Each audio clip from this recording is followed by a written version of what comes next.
Okay, I want to introduce you to the way that I make tacos. I was born and raised in California, and you can see my little dog there in the corner. And I want to show you some of the fun and unique things that I do. My mom used to love me to come and visit and make tacos for her, and she was also from California. This is my most favorite tool in the kitchen. It's made by Royal Prestige. Takes no electricity, uses hand power. It's a cheese grater.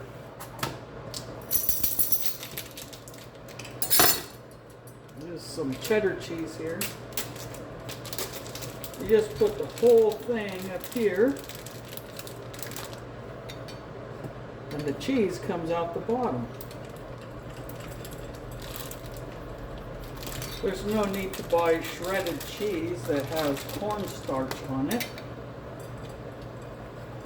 Not when you can shred your own in seconds. You just throw most of the machine into the dishwasher and you're done.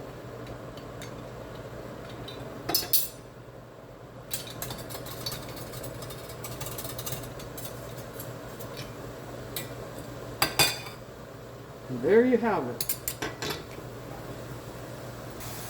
The Royal Prestige also has these other, you can cut potatoes and some zucchini, carrots. This will make them flat. My next step is to cook the ground beef, and I use this seasoning. Don't hate me for it. I've been using it for 40 years. And you also need a small can of tomato sauce. Your choice of the brand. I have the Walmart brand here.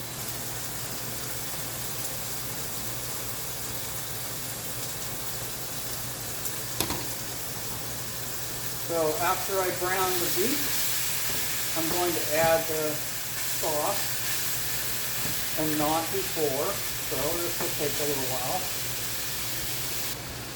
I have the burner on just above medium. After I add the tomato sauce, then I will add the seasoning. In the meantime, let's cut up the other parts of the taco that we're going to be using. Tomato.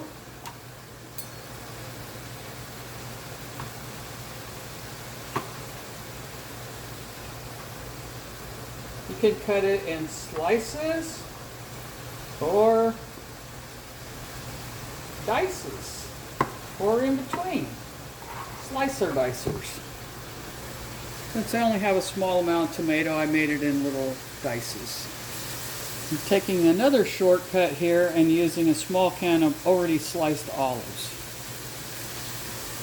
That's because there's not going to be very many people.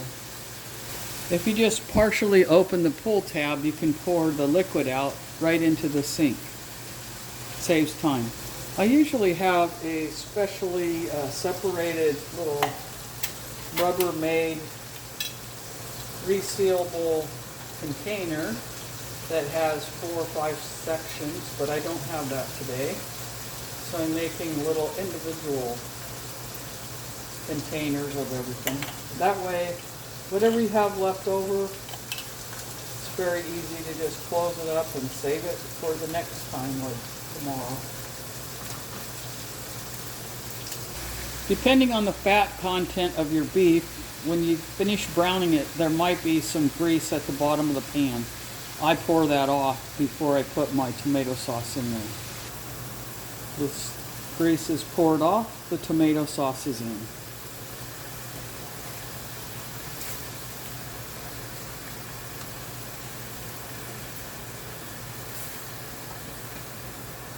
I also turned the heat down to very low because it's going to simmer for a while.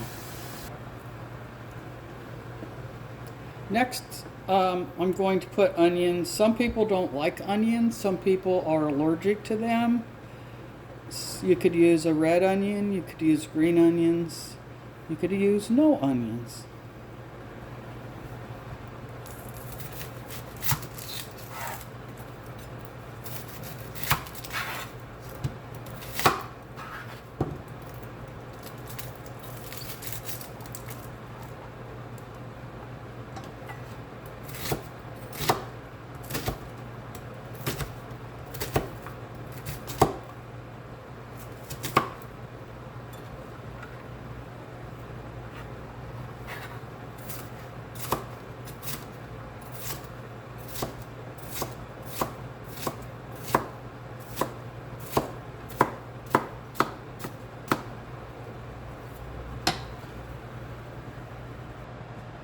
kind of low on frying pans today,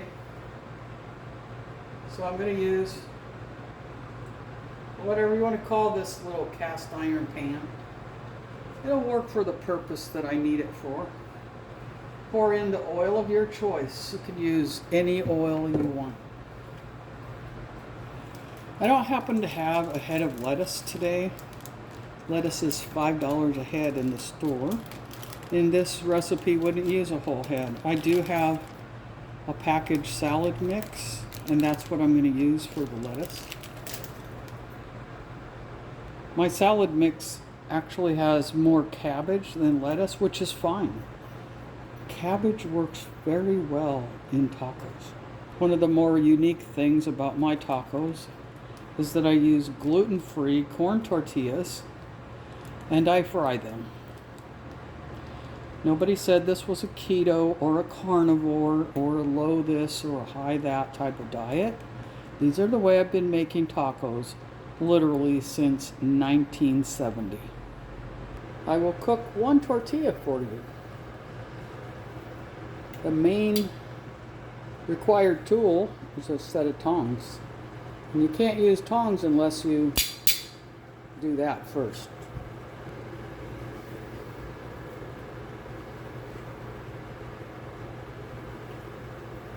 The oil is hot enough to see the bubbles.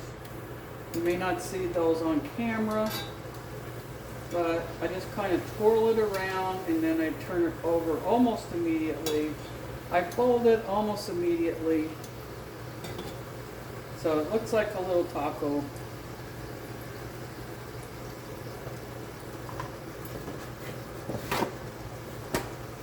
I put paper towels so we'll soak up the oil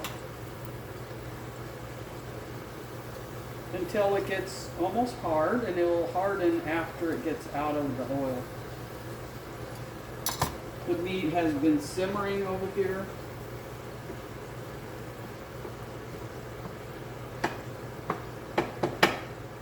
And the other most important ingredient, that one got a little bit crispy, but I like them on the crispy side. Turn the heat down. You'll see how fast you have to work with this. And you're getting a second bonus tortilla because I wanted to show you my favorite hot sauce from California, Tapatio. Don't use anything else. It won't taste the same. And Mom, I think that's why she loves my tacos, but she doesn't know that Tapatio is the secret ingredient. Sometimes I use beef chorizo mixed in with my ground beef, but not today. That's something that I only started a short time ago, about 20 years ago, so sometimes I make it without chorizo. And there you have it, another burnt one. I don't think this one's going to be burnt, so I'll show you a third one here. It's just going to be crispy, and I actually can't wait to eat those semi-burnt ones myself. There's one that's not burnt. What I had was the oil was a little too hot. Now I have a little puppy that wants to go outside. The last two ingredients that I usually put with my tacos so that everybody has a variety of choices. I don't have any fresh avocado right now, but this is 100% smashed avocado, nothing else. Mom always had to have a Coke or a Pepsi with her taco, and I don't have one available. In these days and times, you just use what you have. And the last thing is to add a dab of sour cream to your taco. One last touch.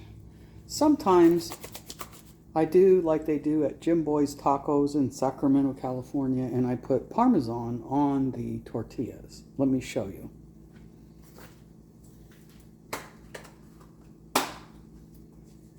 Just like that. It's just kind of something they do in Mexico, but I think they use a different cheese. Like I said, I like the burnt ones, so I'm taking this burnt one. And this is how you load this. You put the meat, turn that off. Immediately put the cheddar cheese right on top. And then the Tapatio. A little bit of tomatoes. There's nobody else here, so I'm using my fingers. A little bit of olives. We're running out of room. A little bit of lettuce / cabbage. A little bit of onions. And let's go like this and put a little bit of avocado. And there you have it.